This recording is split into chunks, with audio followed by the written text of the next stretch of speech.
Donald Trump's star on the Hollywood Walk of Fame was smashed early Wednesday. Donald Trump's star on the Hollywood Walk of Fame has been destroyed. You can see essentially what's left of it here. Deadline reports a man dressed as a construction worker vandalized the star in the early morning hours in Los Angeles. Did you see where Biden wants to take me to the back of the barn? Me. He wants it. I'd love that. I'd love that. Mr. Tough Guy. You know, he's Mr. Tough Guy. Possibly the most surprising thread of the 2016 presidential campaign is the embrace of Donald Trump by the white power movement. The real estate mogul and reality TV star has endorsements from the U.S.'s most prominent neo-Nazi organizations and both current and former Klansmen. He even has legions of racist and anti-Semitic Twitter trolls harassing his enemies. Whether Trump, his son Donald Jr., and their surrogates believe in any of this is irrelevant, as they have circulated white nationalist messages and imagery online and courted the support of the white power movement by not denouncing their support.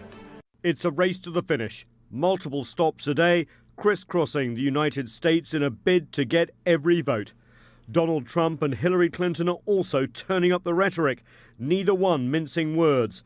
Clinton says Trump is the worst presidential nominee in U.S. history. Trump said in an interview with Reuters that Hillary Clinton would start World War III with her policies on Syria.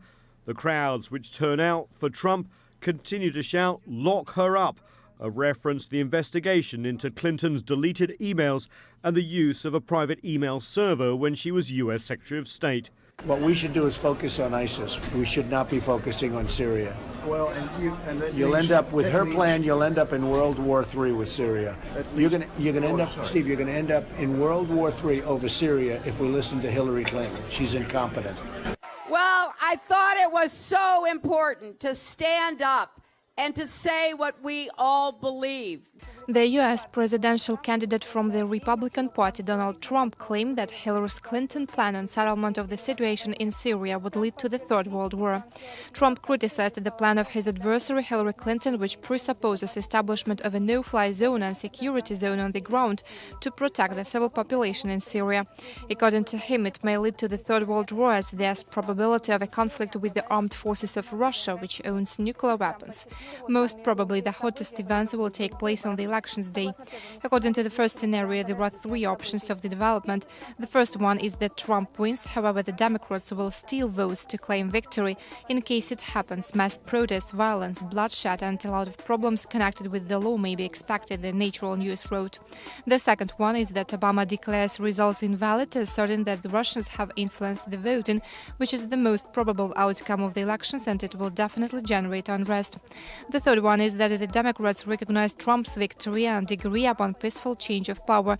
However, even in case Obama and Clinton admit their defeat and agree that Donald Trump is the next president, mass riots may spark everywhere.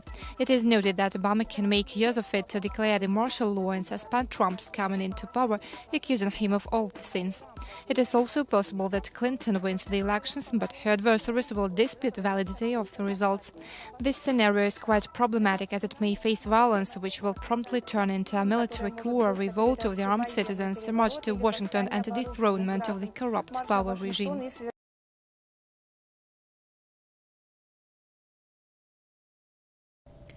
NATO Secretary General Jens Stoltenberg expresses concern that Russian warships heading for Syria could be used to launch attacks on civilians in Aleppo. Moscow says the last thing it would do is target civilians in Aleppo, and its only military objective in Syria is to combat terrorist forces. The Kremlin insists it hasn't carried out airstrikes in Aleppo since it implemented a ceasefire a week ago. Meanwhile, analysts say the European Union is failing to use its influence to try and bring peace to Syria. Well, this is going to be a big problem for the next president. It sounds like you're saying tonight we got to get all in. Oh yeah. If this and that with troops. Well, and the American people aren't real fired up about that. No, I'm not saying we need to commit troops. We just need to be working with allies, and we need to be bringing in more of a coalition of the Syrians and the Russians in dealing with this, because it's just not our problem.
Russia says U.S.-led coalition airstrikes on residential areas in the Iraqi city of Mosul have killed more than 60 people in the past 3 days. We are closely watching the situation around Mosul. So far, we see no major success in the coalition's operation to liberate this city from the terrorists. At the same time, there are numerous facts of the US-led coalition's airstrikes against residential quarters, schools and other civil infrastructure buildings, both in Mosul and in other settlements in the Iraq's Nainawa province. The Russian general said Daesh terrorists continue to flee from the territory in Iraq to Syria. He said about 300 terrorists had already arrived in the city of Deir ez-Zor from Mosul. Rutskoy said Russian planes were on patrol missions near the Syrian-Iraqi border to deliver strikes against terrorists.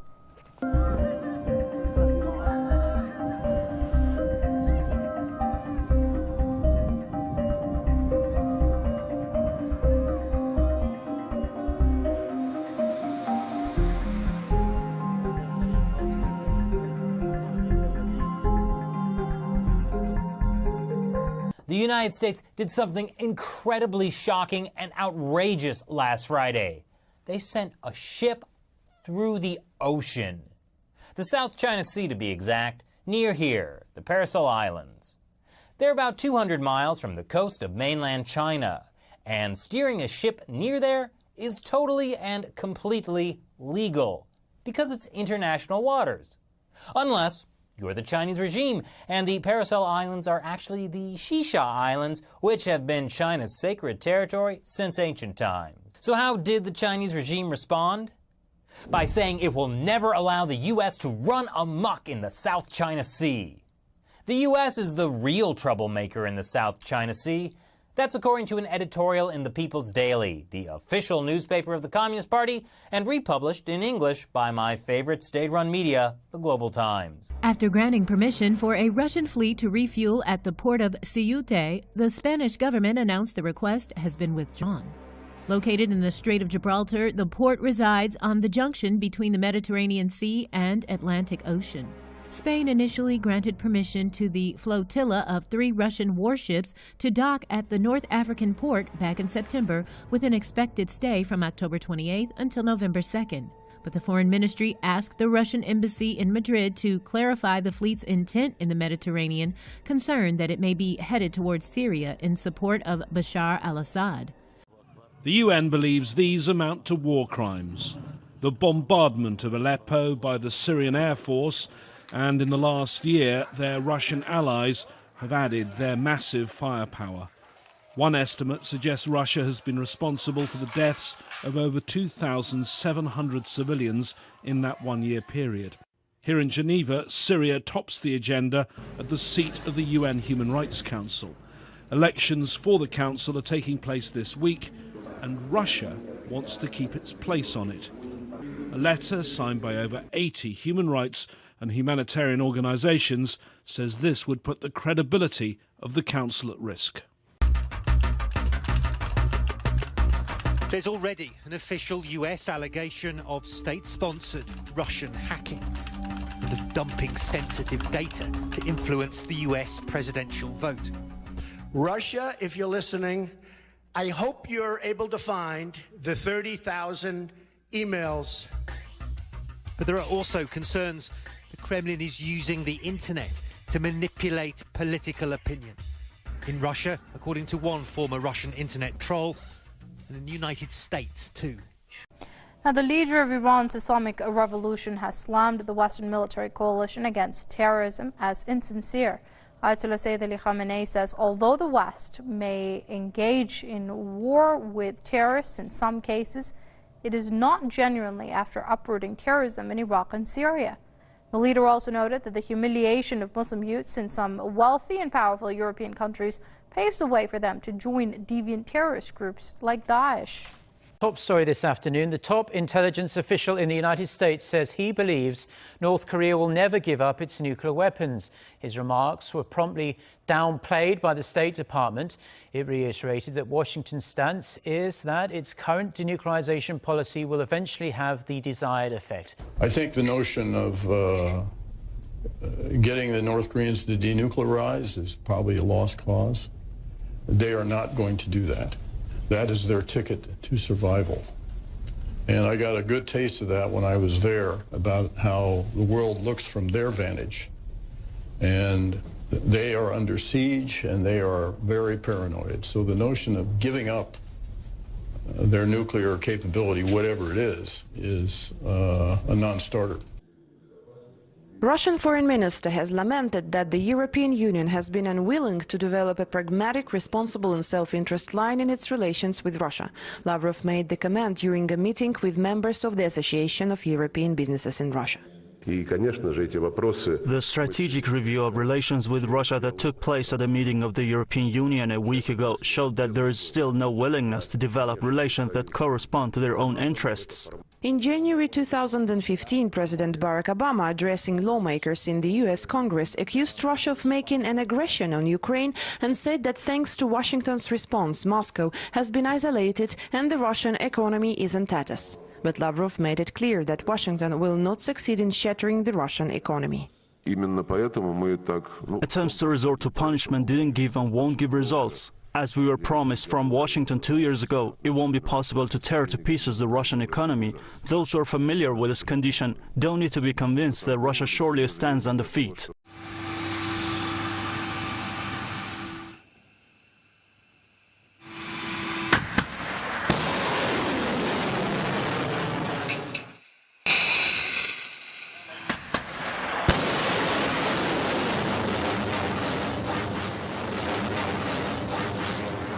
Known colloquially as Satan II, the Sputnik news agency says the SR-28 Sarmat could carry a payload capable of wiping out a landmass the size of Texas or France.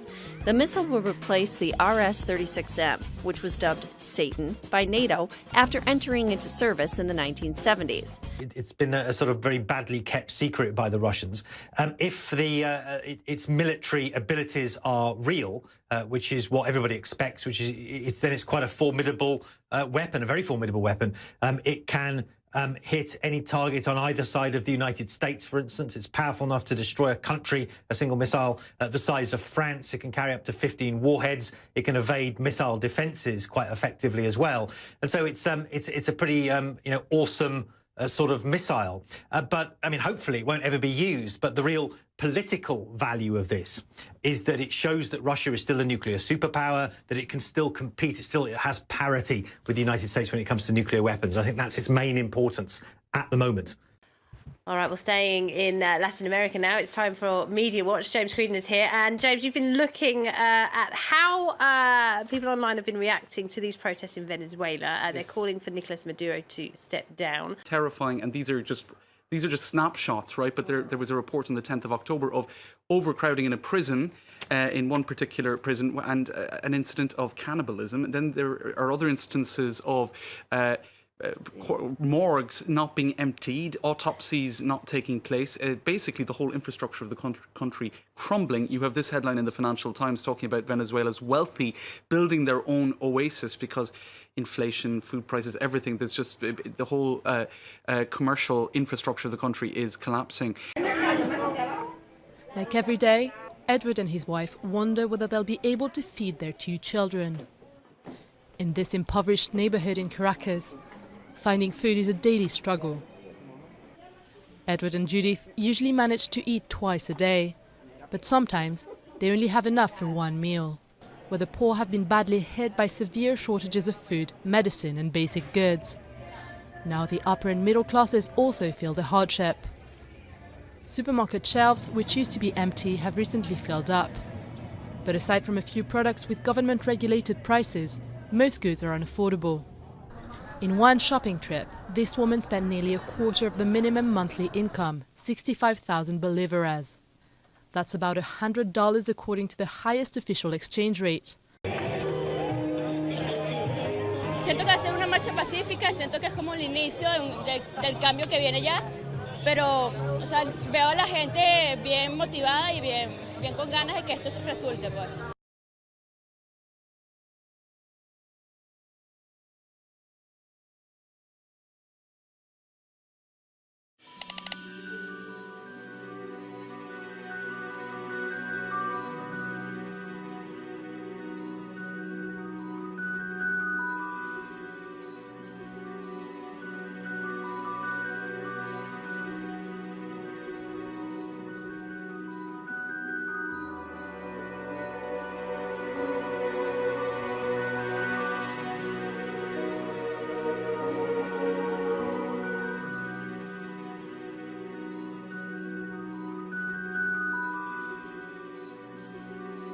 In their recently submitted study, astronomers from Canada's Laval University have documented their identification of 234 stars out of 2.4 million, which seem to pulse light at a consistent rate. There's a possibility that the signals are caused by light pulses generated by extraterrestrial intelligence to make us aware of their existence.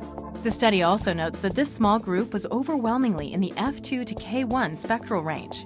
As Universe Today points out, that's significant because this is a small range centered around the spectrum of our own sun, and our own sun is the only one we know of that has an intelligent species living near it.